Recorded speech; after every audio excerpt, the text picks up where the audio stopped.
Good morning, good people. Welcome to Vlogmas Day 10.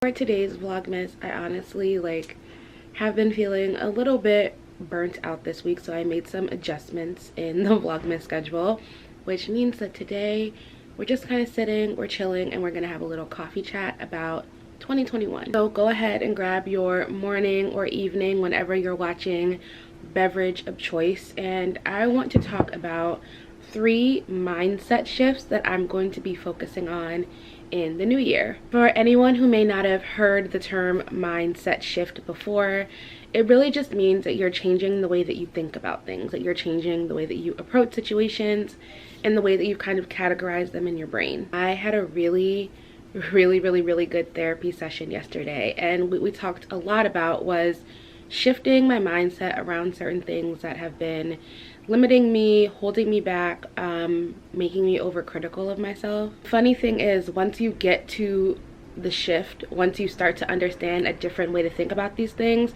you realize that there are things that you have been beating yourself up over that you actually don't even care about. Let's just jump into what these 3 mindset shifts are for me. The first, and the one that I've been thinking the most about, especially in the past couple of weeks, is my relationship to work. I have been a workaholic since as long as I can remember. I've always been super active, super engaged in things. In high school, I was in a bunch of clubs. In college, I was in a bunch of clubs. If you watched my career journey video, you know that I've been literally working since graduation in my career, in my 9-to-5 jobs. But then I've also always had a side hustle or 2 or 3. I've always been doing freelance work, running my blog, growing my social, doing YouTube. I'm quite literally never not working. I did a Q&A on Instagram the other night, and someone asked me something along the lines of, how do you prioritize rest when you feel like you always have to be working to survive? And I was honest, and I said my relationship to work and rest has never been more unhealthy than it is right now. I do not subscribe to hustle culture, to grind culture. I don't think it's cute when people are posting about how they're team no sleep and all they do is work. That's not healthy, and that's not the relationship I want to have to work, especially because I love what I do so much. I love creating content, I love marketing, I love digital strategy, and I never want those things to be the thing that does me under, because I love them so much.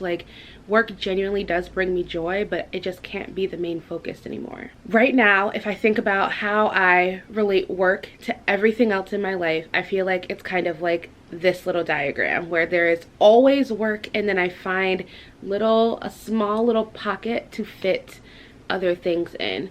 In reality, I need it to be more like this diagram, where there's work, but then there's also rest and relationship and creativity and fun and hobbies and joy. All those other things are equally as productive to me being the kind of person that I want to be as my work is. I do think that the quarantine and working from home and having everything happen within the confines of my apartment has attributed to me kind of going over the top with the work. If you watch my morning routine video, you see I try to do things in the morning to give myself that kind of space between the start of my day and the start of my work day, but I don't always do that, which is fine.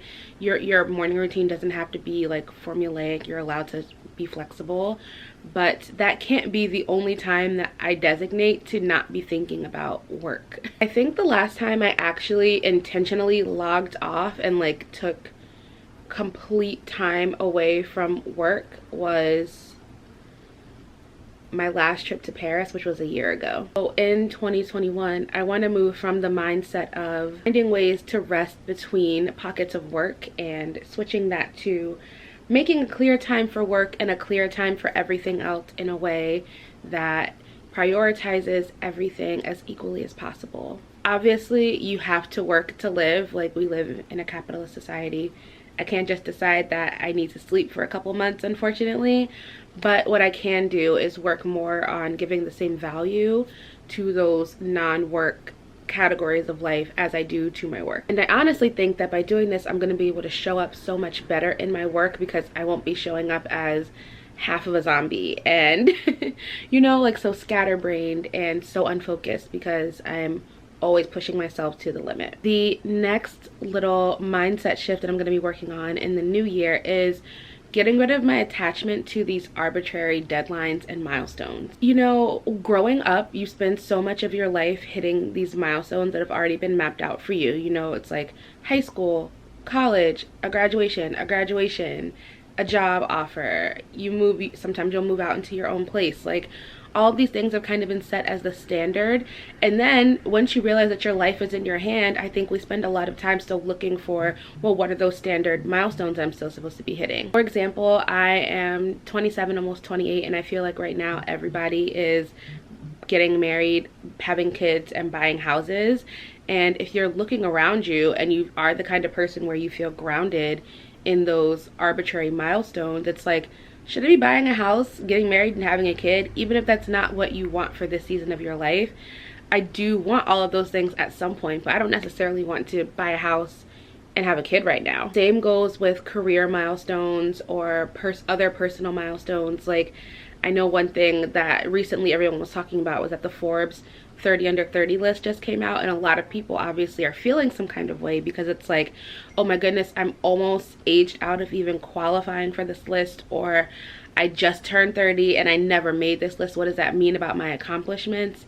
Again, it's like a great honor to be featured, but it's such an arbitrary milestone. In the new year, I'm going to try to shift from thinking, how can I accomplish X by X age or X date or X milestone, whatever, and instead focus on how can I do my absolute best in the present moment with what I have. Not about building, not about always expanding, and that's not to say don't set goals or don't be ambitious. It's just to say focus more on the right now, on what you can do right now, and make what you have right now as amazing as it can possibly be. One note that I wrote down in my therapy session yesterday was that contentment produces peace, produces a godly peace, where it allows you to just be at peace with where you are in your present moment. And it doesn't mean that you're not concerned with other things. It just means that despite those concerns, you are so grounded in the present that you're not flustered by the unknowns of the future. And I think we could all use a little bit more of that peace in 2021 after the year we've had in 2020. Similarly to the arbitrary deadlines and milestones, another thing that I really want to shift my thinking around is being so one-track minded and thinking that there's only one way to get to where I'm supposed to be. The same way that we reach for those more arbitrary milestones to kind of show us that we're on the right track and that we're making the right amount of progress, I think we often feel, or at least I do, the same way about how we're supposed to be reaching those milestones. For example, if you want a career in marketing, you probably think, okay, so high school, in college, internships, first job, second job, promotion.